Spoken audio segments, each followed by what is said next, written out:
बड़ी खबर आ रही है तवांग झड़प को लेकर के लगातार डेवलपमेंट्स अपडेट है। भारत सरकार भी पैनी नजर बनाए हुए है और चीन की तरफ से जो स्टेटमेंट आया है कि हालात अभी स्थिर है। तवांग झड़प पर चीन का पहला बयान सामने आया है। भारत सीमा पर स्थिति नियंत्रण में है, ये चीन ने कहा है। हालात अभी कंट्रोल में है। चीन की ओर से ये पहला स्टेटमेंट है।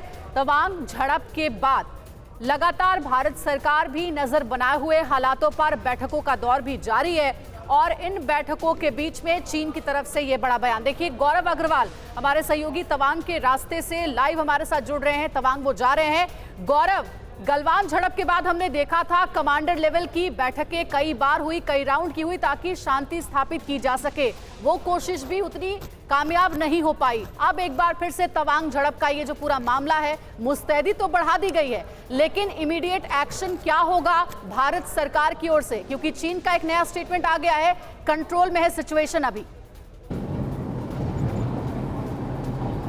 देखिए अंजलि, भारत सरकार की तैयारी बहुत पुख्ता है। लॉन्ग टर्म और जो क्विक एक्शन है, दोनों की तैयारी पुख्ता है। आपको बता दूं, भारत सरकार या देश की सरकार और देश की सेना को चीन की इस चालबाजियों का अंदाजा आज से नहीं, बहुत लंबे वक्त से है। खासकर गलवान कांड जिसका आप जिक्र कर रही है, 15-16 जून की दरमियानी रात 2020 में जब कर्नल संतोष बाबू अपनी पेट्रोलिंग टीम के साथ गए और देखा कि चीन के साथ बातचीत होने के बावजूद उन्होंने अपने टेंट नहीं हटाए, इंफ्रास्ट्रक्चर नहीं हटाए, उन्होंने उनको उखाड़ना शुरू किया, तो चीनियों ने वहां पर काटे लिपटे हुए डंडों से, कटीले जो तार लिपटे हुए डंडों से भारतीय सेना पर हमला बोल दिया। भारतीय सेना उस हमले के लिए उस वक्त वहां, जब उनको अंदाजा नहीं था कि ऐसा कुछ हो सकता है, तब उन्होंने इतना दमखम दिखाया कि 40 जवान चीन को अपने खोने पड़े। अब तो भारत लगातार तैयार है, चाहे वो लेह की तरफ की साइड की LAC हो, वेस्टर्न हो या सेक्टर हो, या फिर ईस्टर्न सेक्टर जहां हम बढ़ रहे हैं, अरुणाचल प्रदेश की तरफ। देखिए, 3,500 किलोमीटर की करीब का बॉर्डर लगता है भारत का चीन से। LAC जिसको हम कहते हैं, उसमें अकेला 1000 किलोमीटर के आसपास अरुणाचल प्रदेश में है। और तवांग का यानसे, जहां पर चीन 1962 से कोशिश कर रहा है कि भारत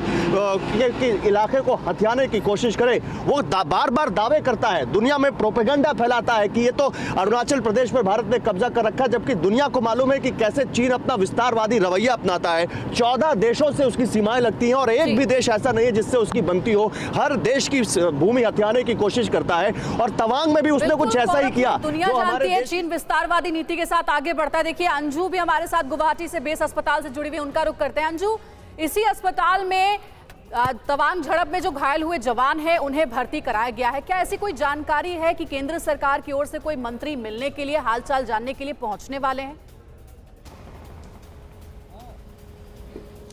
जी देखिए, मैं आपको बताना चाहूँगी कि अभी इस तरह की कोई जानकारी नहीं मिल रही है कि कोई मंत्री यहाँ पर आए हैं। लेकिन आपको मैं बता दूं कि ये जो पूरा हॉस्पिटल है, क्योंकि इसके अंदर जो जवान है, घायल जवान है, वो एडमिट है, इसलिए जो इस पूरे हॉस्पिटल की जो चौकसी है वो बढ़ा दी गई है। मीडिया को बिल्कुल भी अंदर जाने की परमिशन नहीं दी जा रही है। और जिस तरीके से अभी गौरव भी जिक्र कर रहे थे कि किस तरीके से भारत और चीन की जो सीमा है, 350 किलोमीटर की सीमा है, जिसमें एक तरफ उत्तराखंड, एक तरफ हिमाचल और दूसरी तरफ अरुणाचल और पूर्वी लद्दाख की ओर से जो है चीन और भारत की जो सीमाएं हैं टच होती है। लेकिन बार बार जो चीन है उसकी ओर से घुसपैठ करने की कोशिश की जाती है। मैकमोहन लाइन जो ब्रिटिश इंडिया और तिब्बत और चीन ने मिलकर जिसको डिसाइड किया था, उसको भी चीन जो है वो मानने से लगातार इनकार करता रहा है। और यही तमाम ऐसे तथ्य पहले भी सामने आ चुके हैं जहां चीन की चालबाजी सामने आ चुकी है और उसके बाद चीन सवालों के घेरे में रहा है।